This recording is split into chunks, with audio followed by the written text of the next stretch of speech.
In this episode of What's Going On with Shipping, why are U.S. ports still congested in 2022? I'm your host, Sal Mercogliano. Welcome to this episode of What's Going On with Shipping. If you're new to the channel, take a moment, subscribe to the channel, hit the bell so you'll be alerted about new videos as they come out. All right, so we're at the halfway point here of the year, mid-July, or getting into mid-July. And we seem to be heading toward the same exact situation we were in last year for this year. In other words, US ports are not only looking like they're going to be congested, but they are heading toward a new level of congestion, something we didn't see last year. So let me break this down and talk about it a little bit because there's a lot of news media out there who's talking about this. And I'm not exactly sure if they understand what they're talking about. But more importantly, too, we've got a lot of disinformation out of there and a lot of people who are now just jumping on the bandwagon and realizing that there is a situation looming on the horizon here that can impact us severely. So let's go ahead and jump into this analysis. So this is Mike Schiller's piece over in G Captain at the end of last month, June. Drewry, which is a huge research outfit, it looks at all aspects of shipping, noted it's the beginning of the end for the container shipping bull run. Yet, I got to say, even Drewry is very hesitant in what they say here in their latest container forecaster. Because while they're talking about falling demand and they're talking about the fact that spot rates are lower than ever before over the last 4 months, you still have ocean carriers with the highest profits yet to be reported coming into Q2 of this year. So even with falling container rates, and you're seeing them fall, and again, all you have to do is go over to something like this. This is the Freightos Baltic Index on freight rates. And one of the things you'll see here, this is their global container index rate here. And you'll see basically we're running right around $6,500 per box. You would have to go back to roughly about June of last year to be at that point. Now, the big difference between June last year and June this year is June last year, it was climbing. June this year, it's falling, which is a significant issue, obviously, that we're seeing that fall. However, it's still at a rate that's really, really high when you go back to pre-COVID levels, when you were talking about a rate of below $1,500 a box.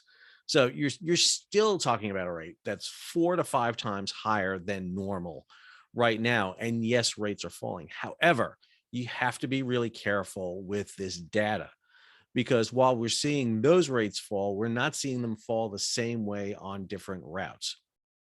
Go back over here to Mike's story on the index.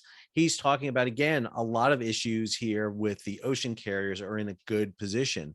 And even if you just don't look at this story, I'm just going to give you a plethora of headlines here and put this into context for you. This is Greg Miller's story from July. Win streak continues. Container lines just posted more record results, seeing these record results. Same time, U.S. listed shipping stocks fall ahead of Federal Reserve meeting. Man, last Friday was bloody Friday for shipping stocks. Just absolutely pummeled. Just took a hit of epic proportions. Yet they're reporting massive profits, which is hard to fathom why that's happening. Here, California ports piling up again. Too many containers sitting too long. I'm going to break this down here a lot. This story, boom time's not over yet. U.S. container ports still near highs. We're seeing record months in U.S. container ports, not just LA and Long Beach, but all container ports around the country. This story by Splash 24/7, Sam Chambers, Boxport congestion spreads around the globe. Again, we're seeing congestion, not just in U.S. ports, but in European ports. And I'll explain why in a second. We talked about the Freightos index here. American ports top the list for detention demurrage fees worldwide, an average of $2,700 per box in the U.S. market. These fees add up fast. We'll talk about why that's an issue. U.S. outbound container volume drops for 12 straight months. This is the 12th month we've seen our container volumes drop. We are not exporting, and there's a big debate here. What's the cause of that? I point my finger at the ocean carriers refusing to take those containers. That's why they got the Ocean Shipping Reform Act. This story right here, global trade records $7.7 trillion in the first quarter. And then finally, this Lodestar story, box lines undercut forwarders' ocean rates in fear of a soft market. So what are we talking about here? What is the situation here? So last year at this time, we saw escalating freight rates, and that had a lot to do with the fact that people were buying like never before. Consumers had shifted over from a service economy to a consumer economy. So people were buying things that they normally wouldn't buy: office furniture for their homes, patio furniture. Just it was a different level of buying. But we were also at the point that we didn't know if we were going to return to pre-COVID buying levels. Well, we're going to return back to normal, whatever normal is. And so shippers were sending over cargo for pre-COVID levels and COVID levels. Well, now we're on the backside of COVID, knock on wood here, that we don't have another resurgence. And what we've seen is shippers are sending over cargo for COVID levels and a return to new COVID levels. So we're seeing a lot of freight coming over on ships right now. And the problem is US ports. And let me be clear, I'm not dogging the longshoremen, the warehouse workers, the truckers, the rail. I'm not, nothing at all. You guys and women have done phenomenal job in moving cargo. It's the system issue we're having right here. And I've talked a lot in this videos in the past about articles like Craig Fuller's over at FreightWaves talking about we're in a freight recession, that we're seeing a decline in trucking and rail and cargo going out, which is true, but we're not seeing it on the shipping side. And more importantly, the ocean carriers are a lot smarter today than they were 2 years ago in what they do. We're seeing them cancel a lot of sailings, blank sailing, which is increasing the freight rate. They're going to keep that freight rate high. Remember, I showed you that chart with the freight rates coming down. It's plateaued out, and it's going to plateau. It is not going to go back down to $1,500 for the global index. It's not. It's not going to happen unless there's a massive recession. If things remain as they are now, what you're going to see is the ocean carriers start controlling those levels a lot more. They're going to start blank sailing. The other thing that's unique, that's different than last year, was we saw the congestion off LA and Long Beach. Everybody remembered the 100 vessels anchored off LA and Long Beach. Well, the problem today isn't the ships anchored off LA and Long Beach, because number one, the ships aren't anchored off LA and Long Beach because LA and Long Beach sent the ships out to sea.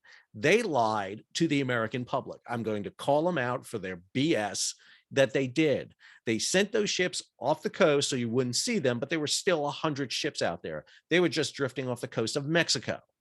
And matter of fact, if they were trying to help pollution, they made it worse, because you forced those ships to run their engines to keep the props spinning and dump more pollutants in the air. Yeah, they weren't dumping them in Southern California. Instead, they're just dumping them globally, all over the place. And we lied to everyone about that. I didn't lie, but they lied about it. I called out the Maritime Exchange, the PMA, the Pacific Maritime Association, the ports of LA and Long Beach for this, the Maritime Exchange, for calling those ships off and sending them away. And let me be clear, they're still doing it. They still have ships sailing off the coast of Mexico today. But what's going to be different today in 2022 versus 2021 is this. We're going to see congestion not off LA and Long Beach, but off multiple ports. Let me show you. Our buddies from Marine Traffic right here showing all the vessels heading around. This is LA and Long Beach. Now, if you were here a year ago, you would have seen a massive anchorage here just south of LA and Long Beach with vessels drifting all the way out here. Instead, what you see is vessels coming into LA and Long Beach. Kind of zoom in here for a bit for you. So here you can see LA and Long Beach. You can see all the vessels in and around LA Long Beach. Some vessels out here at anchor, not a lot. New vessels coming in. But when you zoom back out again, one of the things you'll see is, especially down here off the coast of Mexico, we'll see vessels like this one right here. Here's the CMA CGM Americo Vespucci, bound for LAX for Los Angeles. It's out of Yantian. Departed on June 18th. It's not due into LAX, into Los Angeles, until July 11th. It's just cutting holes here off of Mexico. Same thing down here. Here's the MSC Jocelyn doing the same thing. The Hyundai Pluto down here. Here's the RCC Antwerp. There's some other vessels here I think are cutting around here. Here's the Guila heading up to Oakland. Here's the Wanhai 509 inbound to Long Beach. And basically what we're seeing here are those ships that are sitting there off LA. But if you start looking at the data from LA and Long Beach, it's really interesting. So right here, this is their report that they do. I'm going to go ahead and shrink myself down here so you can see this. There you go. This is their daily operation sheet. This is as of Thursday, July 7th, and this is for the Port of LA. So they're showing how many ships are in the port right now. But when you look at the container vessel update, there's some really interesting figures in here. So in San Pedro Bay, within 40 nautical miles, there's 3 vessels, 1 for LA, 2 for Long Beach. San Pedro Bay, or Pedro, I never get it right. It's Pedro or Pedro, I forget which one it is. Bound vessels that are loitering, drifting, slow steaming at 150 nautical miles. So these are ships within 150 nautical miles. 23, 13 for LA, 10 for Long Beach. Notice that 48% of them are over 10,000 TEUs. This is a big change that we're seeing right now from last year. Last year, the majority of ships going into LA and Long Beach were smaller than 8,000 TEUs. Now we're seeing bigger ships come into LA and Long Beach because what we're seeing is less of those opportune lifts from small carriers, and we're back to the main big carriers right now, the big 9 ocean liners, plus a few other ones thrown in there, Zim, Wanhai, and a few others. And what you see here right now is we got about 26 ships waiting to get into LA and Long Beach. Add to this, vessels between their origin port and within 150 nautical miles. So these are ships that have departed from Asia, but are not yet within 150 miles of LA and Long Beach. That's down 43 vessels waiting to get in. But when you start looking at the terminal updates, this is where you start seeing the issues that are playing here right now. So for example, Port of LA dwell time on terminal last 30 days. So local, we got containers sitting on the terminal for about 4.3 days. That's up. Now, 11 days was the peak, but it's climbing. Dwell on dock rail time past last 30 days, 7.5 days. In other words, containers are sitting on the terminal 7.5 days waiting to get on rail. Rail's the big issue right now. Peak was at 13.4. Containers and chassis off terminal, 9 days. The peak was 11 days. We're getting close to that. On dock rail waiting to load, 30,000 containers waiting to load. That's 18,711 are 9 days or older waiting to go. Total import containers on the terminal, 76,649, of which over 31,000 are 9 days or older. And then the empty containers on the terminal, 44,571. Do you remember the container dwell fee that the port initiated, what I referred to as hyper-demurrage, and got a whole batch of flack for calling it that? They implemented that way back in October. Well, they've never implemented it. And every week they send this out where they delay it. Every Monday is container dwell day fee, and they will do, basically postpone it. They've been doing this since October 25th. And you'll see this is their latest one. There's another one due out today. Since the program was announced, the 2 ports have seen a combined decline of 27% in aging cargo on the docks. Really? Let's take a look at the data here a little bit closer. This is their containers by dwell time.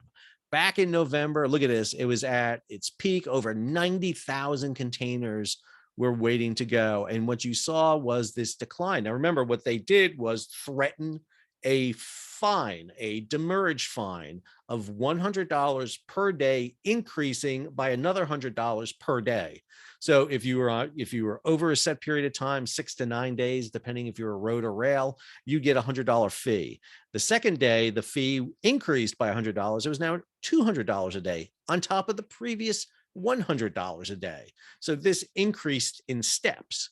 Now, they never implemented this. And the reason they never implemented, they said, well, look, it's working. It's going down, so that by January, it was down below 50,000 containers. They had basically cut it in half. But what's been going on since January? It's been creeping up the entire time. And that's because of the slowdown in the economy. Companies are not pulling their containers off the terminals as fast. And where we had seen almost a 50% decrease in the amount of containers dwelling on the terminal, now we see it increasing. Now we're just down 22%. And matter of fact, in some categories, the 5 to 8 day category, we have increased by 20%. On the 9 day, we're just down 16%. So what we're seeing is congestion in the terminals. Our terminals are getting full. LA is the classic example of this. Go on here. Here's the empty containers. We peaked at 90,000 empty containers back in probably late November, early December. Now we're down to 44,571. So we're down 33% from when it started, not from the height, but from when it started. And so this has been declining. But notice here around March, it started ticking back up again and then plateaued for a lot of time here. And now we're starting to see it tick down again. And you got to be sitting there going, well, wait a minute, Sal, hang on a second. You did a video, your most popular video you ever did, on the 24/7 work schedule that the president announced that the ports are going to go 24/7. And I said, we're doomed because that wasn't going to work. Well, what's the situation now with 24/7? Well, this is the container terminal gates. You can go and get live feeds of all the container terminal gates. But more importantly, you can get this schedule right here, which shows you the container schedule. Now, July 4th was a holiday. July 5th is the ILWU holiday in commemoration of the 1934 strike. So they always take July 5th off. But notice Thursday, Friday, you have some closed terminals there. You're not working second shifts. And on Saturday, nearly half the yards aren't working anything. And on Sunday, you only have 1 yard working one shift. And notice there's only 1 yard that has a third shift, an evening shift, a early morning shift, and that is tray pack. And all the others are closed, which means we're not at anywhere close to 24/7. And as a matter of fact, when you start looking at some of these live feeds and you start looking at the cameras here, and you can go to these and look at these at any time. This is the tray pack terminal. Excuse me, no, this is APM. This is the APM terminal right here. And I like the APM terminal because it's got some great statistics that you can look at. And so this is the average time over the past hour. Remember, they're on Pacific time. I'm doing this on Eastern time. So from 11 a.m. to 12 p.m., your average wait time, 73 minutes. 59% of the trucks are serviced under 60 minutes. 65% are serviced under 90 minutes. And then here you can notice the time it takes here during all these hours. You'll see from 3 to 6 a.m., nobody works that time period. There's no service at all at that time, very little in the early morning. And then here, even at 2 a.m., you're still got about an hour wait to be serviced, which means that the ports are not operating 24/7. And the problem you have now is that this is expanding beyond LA and Long Beach.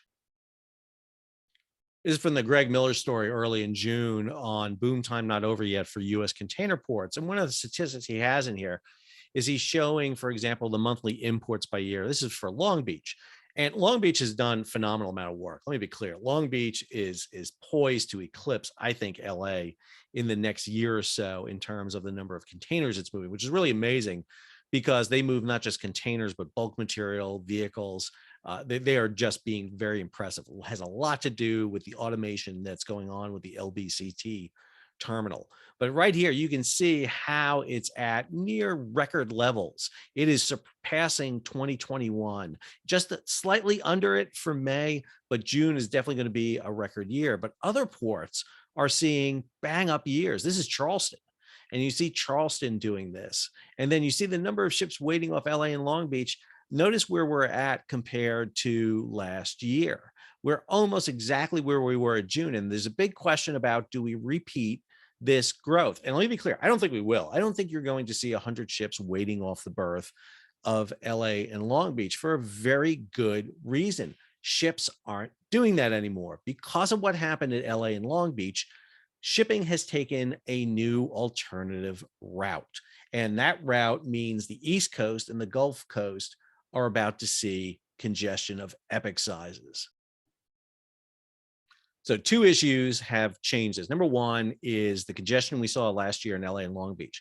Number two, the impending ILWU and PMA contract renegotiation. As of July 1st, they're working without a contract, which means the lockout, the no strike clauses are all gone. And there's a potential for that to happen. It may not happen. It probably won't happen, but there is a potential that it could.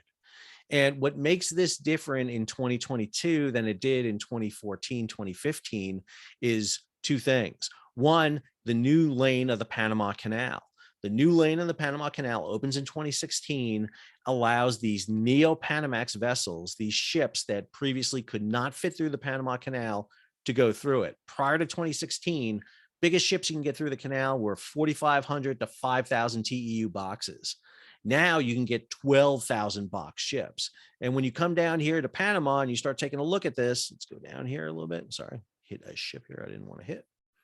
There we go. Let's go down here. And what you see here is there's about a 4 to 5 day wait right now to go through the Panama Canal. And what you see here is just congestion at both ends of the canal to use the big lane. There's only one lane. There's 3 locks on the south side, 3 locks on the north side. And so you've got to wait to get through there. And like I said, there's about a 4 to 5 day wait right now to go through the canal. However, to avoid the congestion at LA and Long Beach, a lot of shippers have started booking their cargo on vessels that bypass the West Coast, go through the Panama Canal, and then go directly to the East Coast and the Gulf Coast. We saw that with ships like Everforward that got stuck off of Baltimore. That was a neo-Panamax vessel. The other route that's being used beyond going just to the West Coast is that ships or cargo is coming out of East Asia and being loaded on ultra large container vessels. Since 2016, we've seen the development of these massive 20,000 box ships. And those vessels are operated solely on the East Asia to Europe route. They go through the South China Sea, through the Malacca Straits, south of India and Sri Lanka, through the Bab el Mandab, through the Suez Canal, through the Straits of Messina, through the Straits of Gibraltar, to ports throughout Europe. And what's happening is a lot of European ports are transshipment points: Valencia, Piraeus, Algeciras, Rotterdam, Hamburg, Felixstowe.